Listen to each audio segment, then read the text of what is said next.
Hello, my name is Megan McCombs-Hayes. I'm the research attorney for Lexis.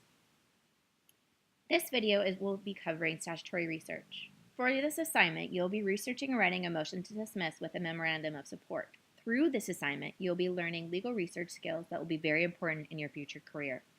This video specifically will cover the four-step process for conducting statutory research.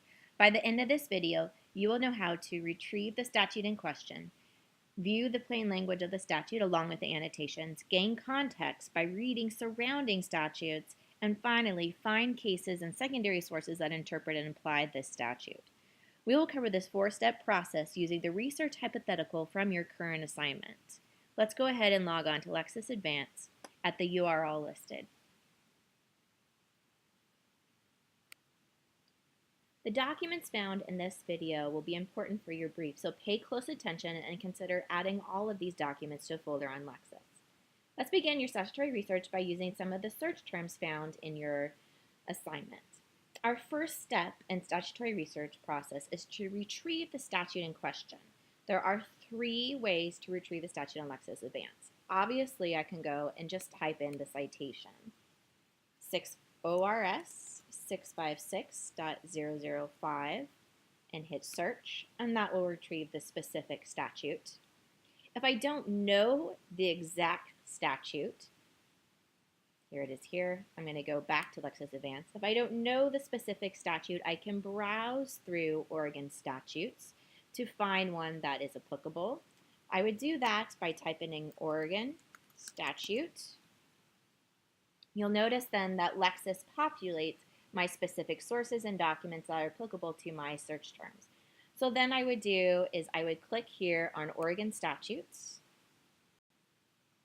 I could then browse through all of these different statutes, but more time efficient would be to enter in terms and search through all documents in this source, or if I knew the specific name of the statute, I could enter in table of contents only, and then it would just look for the headings.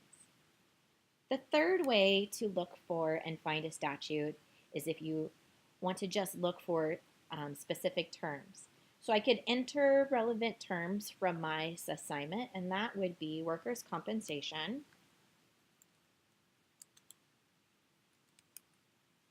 and work connection, and horseplay.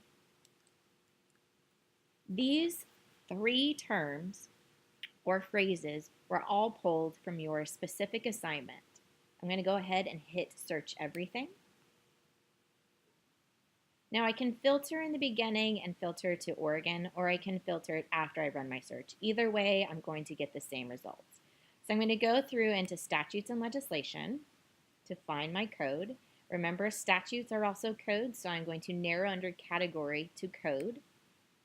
And then I need to choose my correct jurisdiction of Oregon. So under jurisdiction, I'm going to select more and then select Oregon. And here is my same statute. So again, to recap, three ways: I can enter in my citation, I can enter in Oregon statutes and then browse through my index, or I can enter in my terms from my assignment or what I'm looking for, select statutes, legislation, narrow to codes, and then specifically to my jurisdiction.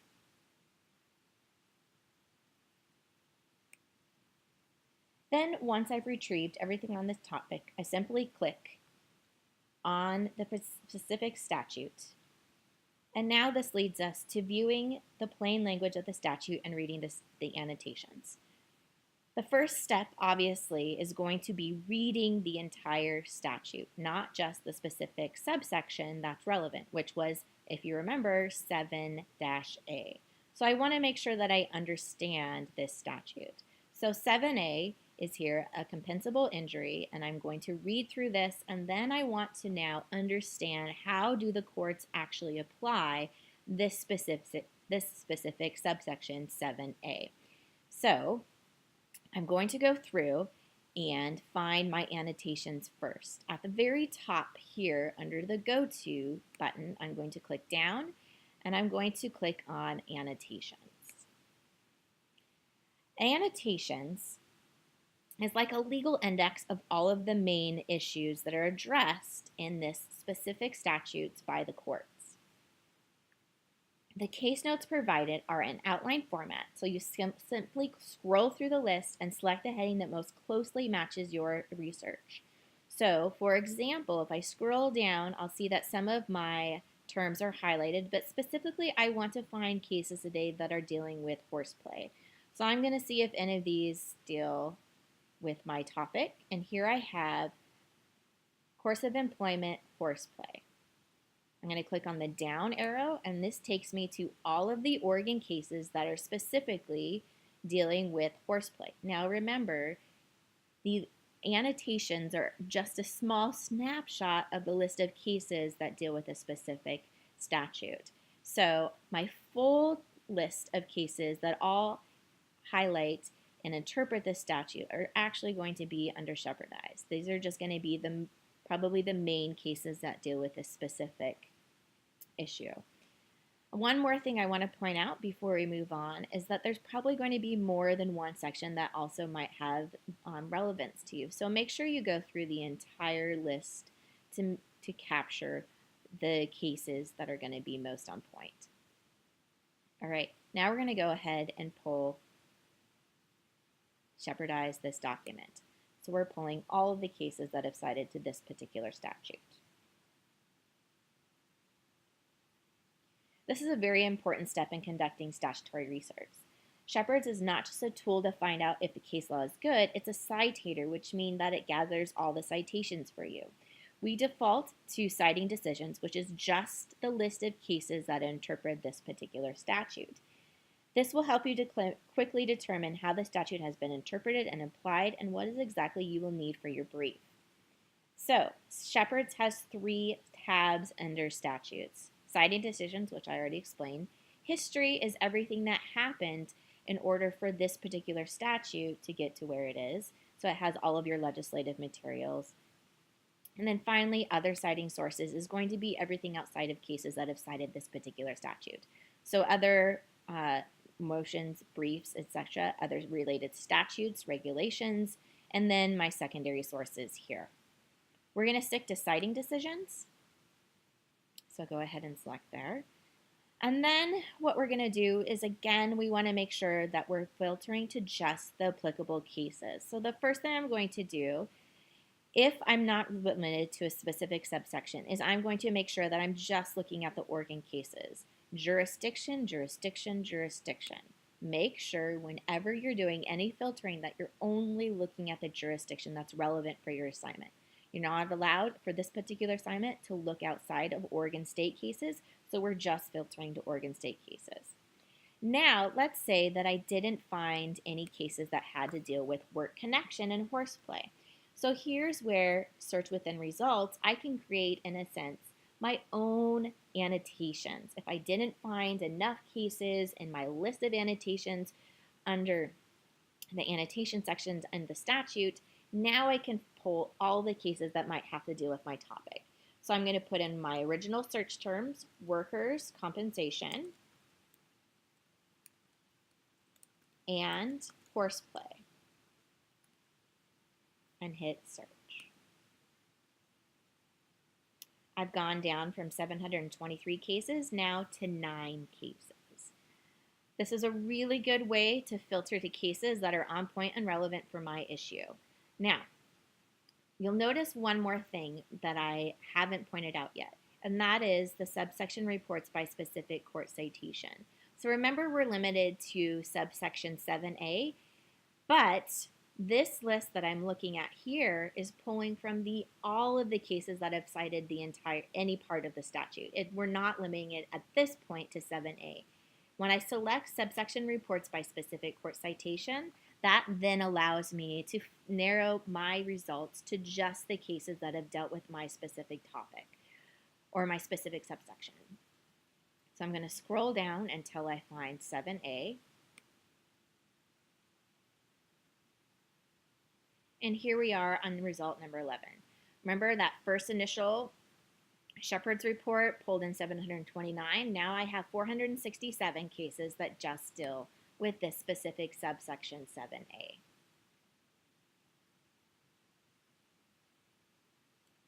Again, jurisdiction, jurisdiction.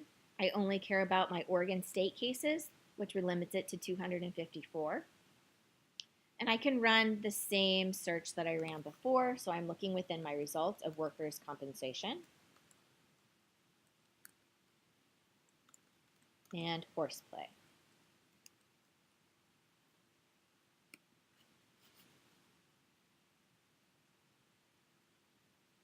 I took out one case. Another trick, particularly when you receive a lot of cases in your results, and 8 is not a lot to go through. But one source or one type of Boolean search that I like to point out to students that's very helpful when you have a lot of cases to filter through and you want to find cases that specifically talk about horseplay more in depth, is I'm going to use what's called the at least function. So I can type in all one word, at least, and any number between 2 to 188. I'm going to put in 3. So now I know that I want horseplay mentioned a minimum of 3 times in my results. This is a really good way to make sure that I'm actually having cases that discuss my particular issue. So I'm limited now to 5. Not a lot, but at least it gives me a good place to start from. All right, the likelihood that you're going to want to save these cases for later is pretty strong. So there's a couple of different ways that I can do that. I can just add all of these into a search by clicking here. I'm then going to add it to a folder. If I haven't already created a folder, I can choose a folder and create a folder, or I can add it to my LRW or LAW folder for this particular assignment.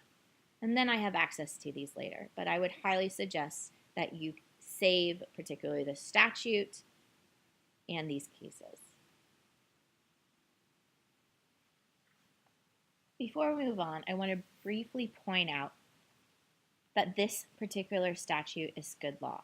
So you'll notice that there's a green plus sign here and that all analysis given by the courts have given it positive analysis or they're just citing to it. I would need to do further investigation if this statute had, and I'll look at the legend down here, a red triangle with the exclamation mark. That means that a court has come in with a case and said there's something within the statute that is no longer constitutional and we cannot uphold this particular statute for this particular reason, etc. And again, I would do that same process that I do with cases. I would go to the followed by, or excuse me, the negative analysis, and then find those cases that are saying or giving it negative analysis. Now for our final step, gaining context by viewing surrounding statutes. Oftentimes, when you're conducting statutory research, it is important to view other sections of the code to gain context and to find definitions and other laws on your research topic. This is very easy to do on Lexis Advanced. Simply click Table of Contents on the left-hand side of the page. This will allow you to quickly view the surrounding code sections or link to the full table of contents here in order to view and conduct a thorough search through the code. Once you've found the statute in question, read through the statute and annotations and view surrounding code sections. You've now completed your research process. So, a quick recap is first, I want to view my entire statute and read the selected annotations that are appropriate for my research topic under annotations. Then, if my annotation, if I haven't found one that might be applicable, or if I'd like to find additional cases, then I will shepherdize my document to pull all cases that have cited this particular statute and other resources such as secondary sources or maybe regulations or briefs, motions, etc. under shepherdize this document. I'm going to do a shepherd's analysis as far as making sure that this is still good law by just checking on the symbol in cases that have applied this particular statute, and then finally looking at table of contents for surrounding statutes related to this particular statute as well. Thank you for your time. Please let me know if you have any questions. Have a great afternoon.